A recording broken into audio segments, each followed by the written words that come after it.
मैंने अपनी लाइफ में बहुत एक्सपेरिमेंट किए खुशियों को लेकर के।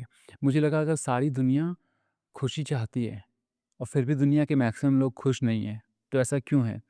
क्यों ना मैं अनहैप्पीनेस को चूज़ करूँ अपनी लाइफ में, फिर क्या होता है देखते हैं। तो अनहैप्पीनेस को चूज़ करने का मेरा मतलब मेरा क्या तरीका था, मैंने जनरल डिब्बों में ट्रेन में ट्रैवल करना शुरू कर दिया, जहाँ पे मतलब बैठने की जगह भी नहीं होती है, हिलने की जगह भी नहीं होती है, कभी-कभी टॉयलेट के अंदर बैठ के जाना पड़ता है। दरवाज़ों के ऊपर लोग बैठे हुए हैं, खिड़कियों के ऊपर लोग बैठे हुए हैं, पता नहीं कैसे-कैसे एकदम जानवरों की तरह आदमी भर-भर के जा रहा है उसमें। और वैसे मैंने 6 महीने ट्रैवल किया कि देखो ये तो बहुत अनहैप्पीनेस वाली स्टेट हो गई है, तो मैं भी इनकी तरह जीता हूँ, तो देखता हूँ क्या होता है, क्योंकि हैप्पीनेस ढूँढने से तो नहीं मिल रही है, अनहैप्पीनेस ढूँढते तो क्या होता है।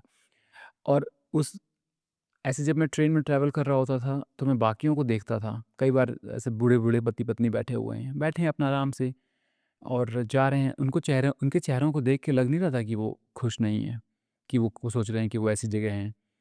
एक लड़का था उस वक़्त मुझे मिला था जो 20-21 साल का होगा और वो बहुत खुश दिख रहा था। मैंने उसको पूछा तुम इतने खुश क्यों हो? तो उसने बोला कि वो बहुत टाइम से पूरा देश भ्रमण करना चाहता था, लेकिन उसको टाइम नहीं मिल रहा था, पैसे नहीं मिल रहे थे। उसने थोड़े पैसे इकट्ठा कर लिए और वो ट्रेन की जनरल टिकट ही अफ़ोर्ड कर सकता है। तो वो बहुत खुश है कि वो ट्रेन में जा रहा है, जहाँ मर्ज़ी वहाँ जा रहा है। तो देखो एक ये एटीट्यूड है, इनर एटीट्यूड। उसके अलावा मैंने बहुत सारी चीज़ें ऐसी करी। मैं भिखारियों के साथ रोड में सोया। वो लोग आराम से सो जाते थे, मुझे नींद नहीं आती थी, मच्छर काटते रहते थे। और मैंने कई कई उन लोगों का इंटरव्यू लिया, उनसे पूछा, तो उनको अपनी लाइफ़ को उस तरह से जीने की आदत पड़ चुकी है। उन्होंने अपने जीवन से आशा छोड़ दी है और कई बार जो है ना, होप ना रखना बहुत अच्छी चीज़ होती है, कि फिर वो वर्तमान में जी सकते हैं। उनको पता है कि उस स्थिति से वो नहीं निकल सकते। ना उनके पास स्किल्स हैं, ना उनके पास सपोर्ट है, ना ऐसा हमारा सोसाइटी का सिस्टम है जो उनको प्रमोट करेगा। तो वो अपनी ही उस अवस्था में खुश हैं और वैसे ही वो जी रहे हैं और वो मगन हैं, मस्त हैं। तो मैंने धीरे-धीरे नोटिस किया कि खुशी और ना खुश होना, खुशी और दुःख, ये सब मैं भूल ही गया। मैं बस जी रहा था, बिना ये सोचे कि खुश हूँ कि नहीं खुश हूँ, खुश हूँ कि नहीं खुश हूँ। आप में से कई लोग होंगे जो खुश नहीं होंगे अपनी लाइफ़ से और उसके बहुत रीज़न्स होंगे।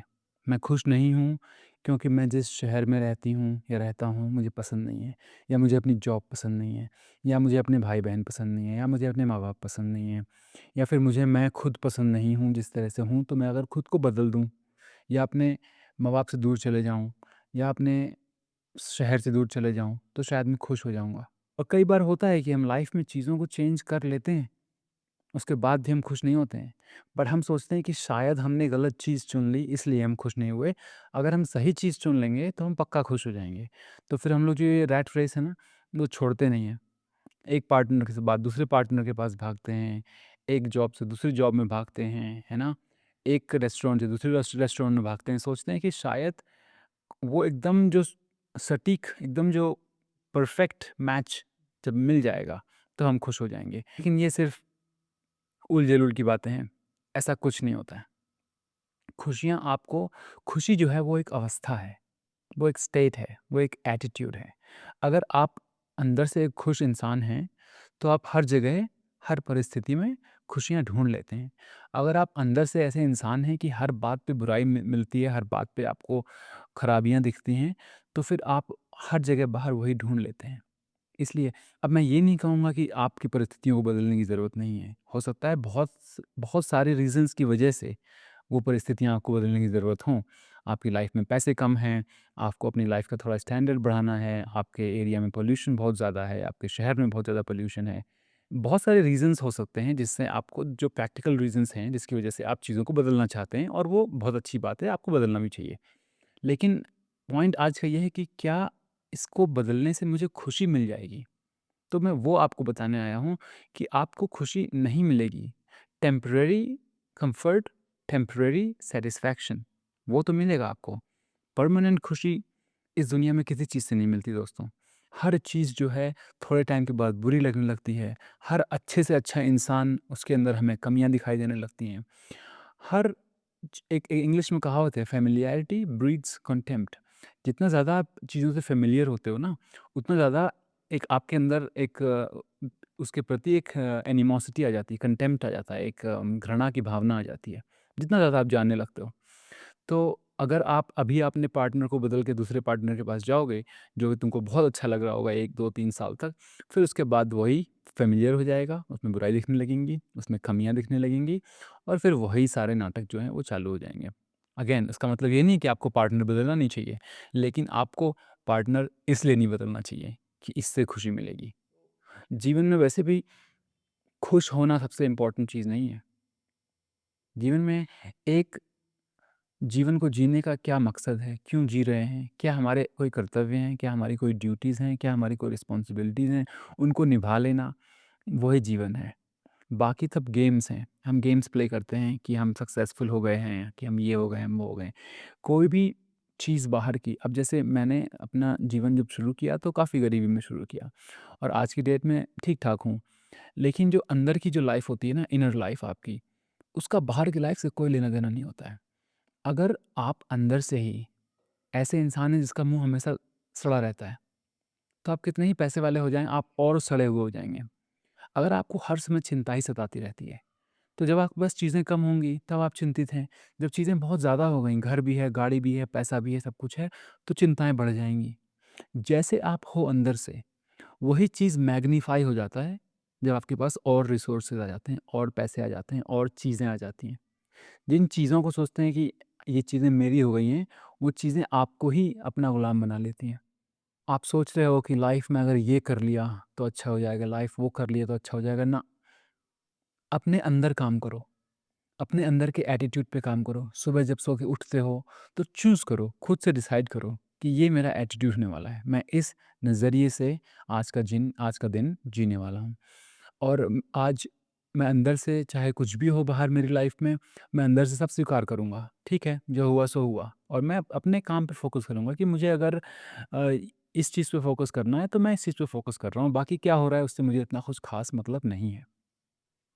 ये चीज़ें बहुत ज़रूरी हैं, इससे आपके अंदर का जो बर्ताव है, आपके अंदर का जो एटीट्यूड है वो चेंज होगा और उस चेंज के साथ जब आपकी लाइफ में रिसोर्सेज़ बढ़ेंगे, जब पैसा ज़्यादा आएगा और सिचुएशंस आप आस-पास अच्छी होंगी, तो वही अंदर का जो व्यक्तित्व था आपका, जो कैरेक्टर था आपका, वो निखर के बाहर आएगा। वो और निखर जाएगा उन पैसों से। अभी अगर आप सड़े हुए इंसान हैं और पैसा आ गया, तो बस आप और सड़ जाएँगे। तो कोई भी बाहर की वस्तुएँ, कोई भी बाहर की चीज़ आपको खुशी नहीं देगी। आपको बुलेट चाहिए, आपके पास बुलेट आ गई। उसके बाद भी लोग आपको ज़्यादा ध्यान नहीं दे रहे हैं, उसके बाद भी आपकी लड़कियाँ नहीं बैठ रही पीछे बाइक में, तो फिर आपको और निराशा होगी। पहले तो ये लग रहा था कि यार बुलेट आएगी तो थोड़ी पर्सनैलिटी बनेगी, थोड़ा लोग जानेंगे, थोड़ा शायद लड़कियों से बात करने का मौका मिलेगा, दोस्तों में शो ऑफ करने का मौका मिलेगा। तो एक आशा थी कि ये सब हो जाएगा, तो शायद फिर मैं खुश हो जाऊँगा। लेकिन अब जब बुलेट आ गई तो सब मज़ाक उड़ा रहे हैं, कोई तुमको ध्यान ही नहीं दे रहा है, कोई बोल रहा है तुम बहुत छोटे लग रहे हो, कोई बोल रहा है बुलेट ऐसी लग रही है, कोई लड़की तुम्हारे साथ बैठने को तैयार नहीं है अभी भी। अब तुमको लगेगा यार अब क्या कर सकते हैं, अब तो पैसा भी आ गया, अब तो बुलेट भी आ गई, अब भी नहीं कुछ हुआ, तो ज़्यादा दुखी हो जाओगे। इसलिए चीज़ों में खुशियाँ ढूँढना बंद करो और ये चीज़ें मैं इस तरीके से नहीं बोल रहा हूँ कि ऐसा ही हमारे धर्म में लिखा है, ऐसा ही हमारे शास्त्रों में लिखा है। ये चीज़ें मैं एकदम प्रैक्टिकल तरीके से बोल रहा हूँ कि मैंने अपनी लाइफ़ में प्रैक्टिकल लाइफ़ को जी करके इन चीज़ों को डायरेक्ट एक्सपीरियंस किया है और उस डायरेक्ट एक्सपीरियंस से बता रहा हूँ आपको। इसलिए नहीं कि ऐसा ही लिखा है, ऐसा ही हमारे यहाँ मानते हैं, ऐसा ही कहते हैं, वो सब नहीं। एग्ज़ैक्टली मैंने एक्सपीरियंस किया है कि मैंने सारे लेवल देख लिए, मैंने दुनिया के बहुत सारे देश देख लिए, मैंने बहुत आलीशान तरीके से रह के देख लिया और जो-जो मेरे मेरे को एक्सपीरियंस करना था लाइफ़ में मैंने सब कर लिया और उससे मैंने ये पाया कि मैं अंदर से जैसा हूँ, वही चीज़ निखर के आती है बाहर। बाहर की कोई चीज़ मेरा अंदरूनी नहीं बदलती है। बाहर का कुछ भी होता है मेरे लिए, तो वो मुझे अंदर से नहीं बदलता है। मैं अंदर से कैसा हूँ, उसका प्रभाव मैं बाहर की चीज़ों में डाल देता हूँ। पता नहीं मेरी बात आपको समझ में आ रही है कि नहीं आ रही है। तो आपका काम क्या है कि आप ज़्यादा ये सब मत सोचो कि यार किस काम से खुशी मिलेगी, क्या करने से क्या होगा। ये दिमाग के ये ट्रिक्स हैं, ये आपको बेवकूफ़ बनाने के तरीके हैं। आप इस तरह से मत सोचो, आप बस ये सोचो कि ये काम मुझे करने हैं, ये काम करने का मन करता है, ये काम मेरे लिए ज़रूरी हैं और उन कामों को करो। ना कि ये सोच के कि वर्तमान में रह के, पूरी तरीके से वर्तमान में रह के, ना कि ये सोच के कि इन कामों को करने से मुझे ये मिल जाएगा। अगर आप अभी इसी समय, इसी वक़्त खुश नहीं हैं, तो आप कभी खुश नहीं होंगे। क्योंकि हर चीज़ जो होगी वो अभी होगी, इसी वक़्त होगी, इसी समय होगी, नाउ, नाउ, राइट नाउ होती है हर चीज़। तो अभी आप जैसे हैं, वैसे ही आप रहेंगे। हर समय आप जैसे हैं, जैसी आप अपनी आदत बना लेंगे ना आप सोचेंगे कि फ्यूचर में अगर कुछ चीज़ें चेंज हो गई, तब फिर मैं बदल जाऊँगा, ठीक है? लेकिन जब तक वो फ्यूचर नहीं आया, तब तक आप यही सोचते रहे कि फ्यूचर में बदलूँगा, फ्यूचर में बदलूँगा। तो आपने दिमाग का एक हैबिट पैटर्न बना लिया। आपकी एक बन गई हैबिट हर समय परेशान होने की, हर समय फ्यूचर में सोचने की। अगर आपकी हैबिट ही बन चुकी है हर समय फ्यूचर में सोचने की, तो फिर जब भी फ्यूचर आएगा, उस फ्यूचर में जिस वक़्त उस फ्यूचर को आप जी रहे होगे, तो वो आपका वर्तमान होगा और उस वर्तमान में आपकी हैबिट क्या बन चुकी है? हमेशा फ्यूचर में सोचने की। तो आप उस फ्यूचर में पहुँच भी जाओगे ना, तो कभी वर्तमान में रह नहीं पाओगे क्योंकि आपकी आदत ही पड़ चुकी है फ्यूचर में रहने की। तो आप फिर फ्यूचर की सोचोगे। फिर आपको लगेगा दिस इज़ नॉट इनफ, मेरे को कुछ और चाहिए, फिर दैट इज़ नॉट इनफ, मेरे को कुछ और चाहिए।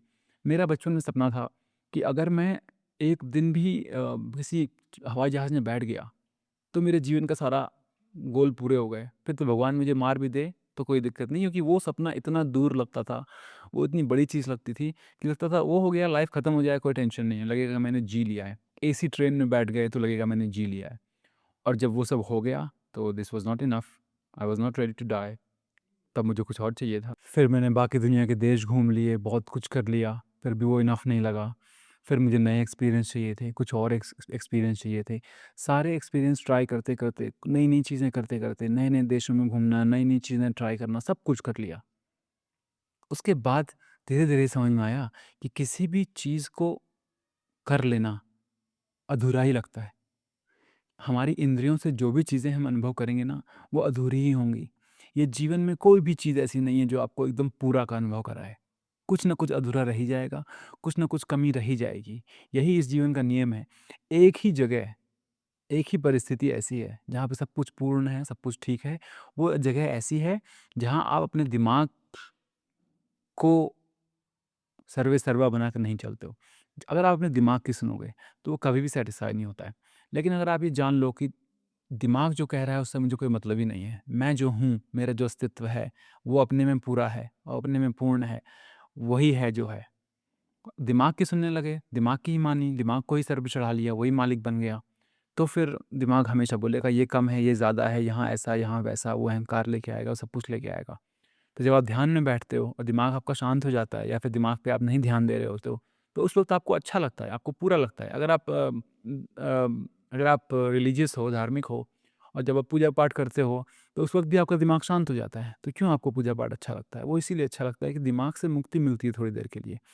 दिमाग से मुक्त जो जीवन है, वहीं पे पूर्णता है। दिमाग जहाँ से आप दिमाग लग गया साथ में, तो फिर आप सर्कस करोगे लाइफ़ में, बस वही सब है और कुछ पूर्णतः जो संतुष्टि है, वो नहीं मिलेगी। तो अपने अंदर का एटीट्यूड चेंज करो, अपना खुद चूज़ करो यार कि मैं लाइफ़ कैसे जीना चाहता हूँ। अपना एटीट्यूड खुद चूज़ करो और फिर चाहे दुनिया में कोई भी चीज़ हो रही है, उसका रिएक्शन जो तुम दोगे, वही डिफ़ाइन करेगा कि लाइफ़ कैसी है। तो तुम डिसाइड करो कि मैं जब प्रॉफ़िट होगा तो ऐसे रिएक्ट करूँगा, लॉस होगा तो भी ऐसे रिएक्ट करूँगा, कोई मर गया तो भी ऐसे रिएक्ट करूँगा, कुछ अच्छा हो गया तो भी ऐसे रिएक्ट करूँगा। मेरा रिएक्शन लाइफ़ में मैं चूज़ करूँगा, लाइफ़ नहीं चूज़ करेगी। धीरे-धीरे जब अपने अंदर इतना वो ले आओगे, तो फिर तुम बन जाओगे क्रिएटर लाइफ़ के। तुम क्रिएट करोगे अपनी लाइफ़, तुम अपनी लाइफ़ खुद बनाओगे और जब उस तरह से जीने लगोगे तब जीने में मज़ा आएगा। अभी तो डर रहे हो, अभी तो डर लगे हुए हैं हर तरह के, ये क्या होगा, क्या होगा, क्या होगा? वो थोड़ा-सा डर ठीक है, थोड़ा-सा डर, थोड़ी चिंता ठीक है, वो होती है। लेकिन ज़्यादा डरने का नहीं लाइफ़ में, हर वीडियो में यही बोलता हूँ मैं, लाइफ़ में जो होना है वो हो ही जाएगा। तुम क्या कर सकते हो, उस पे फ़ोकस करो। तुम किन चीज़ों में बदलाव ला सकते हो, उस पे फ़ोकस करो। जिन चीज़ों में तुम्हारा कंट्रोल नहीं है, उस पे क्यों फ़ोकस कर रहे हो? तुम क्या कर सकते हो? तुम अपनी बॉडी को हेल्दी रख सकते हो, दिमाग को हेल्दी रख सकते हो, डिस्ट्रैक्शन लाइफ में कम कर सकते हो, खाना अच्छा खा सकते हो, ध्यान से खा सकते हो, ज़्यादा दिमाग में फालतू की चीज़ें नहीं डालनी हैं, अपनी पढ़ाई पे फ़ोकस कर सकते हो, अपने अंदर केंद्रित रह सकते हो खुद पे फ़ोकस करके। ये सब चीज़ें तुम्हारे कंट्रोल में है, वो तुम कर नहीं रहे हो। तुम फ़ोन पे स्क्रॉल करने में लगे हुए हो, तुम सिगरेट, दारू पीने में लगे हुए हो, तुम क्या बोलते हैं बाकी दुनिया को देख रहे हो, उनसे कंपेयर कर रहे हो, उनसे तुलना कर रहे हो और तुम सोच रहे हो कि सोचूँगा ऐसे और चीज़ें बदल जाएँगी। अगर वही-वही काम करते-करते, वही-वही रिज़ल्ट आते रहे, तो फिर अगर तुमको रिज़ल्ट बदलने हैं, फिर भी वही काम करते रहोगे, तो रिज़ल्ट कैसे बदलेंगे? रिज़ल्ट बदलने हैं तो काम बदलना पड़ेगा। ये चीज़ें तुम्हारे कंट्रोल में है, ये चीज़ें तुम कर सकते हो, तो उन पे फ़ोकस करो और फिर देखो लाइफ़ कैसे चेंज हो जाती है। मेरे अनुभव से और ये आखिरी बात कहूँगा, मेरे अनुभव से मैंने ये सीखा है कि अगर 6 महीने भी मैं फ़ोकस कर लूँ, 6 क्या 3 महीने पे फ़ोकस करता हूँ, लेकिन चलो शुरुआत में 6 महीने। 6 महीने में मैं 2 साल के बराबर काम कर लेता हूँ। 6 महीने में आप इतना कुछ कर सकते हो ना, लाइक अगर आप सीधे हेड डाउन करो और सीधे अपने काम में फ़ोकस करो। सारे डिस्ट्रैक्शन हटा दो। फालतू शादियों में जाने की ज़रूरत नहीं, बर्थडे पार्टी में जाने की ज़रूरत नहीं, बिना मतलब दोस्तों के साथ शाम स्पेंड करने की ज़रूरत नहीं।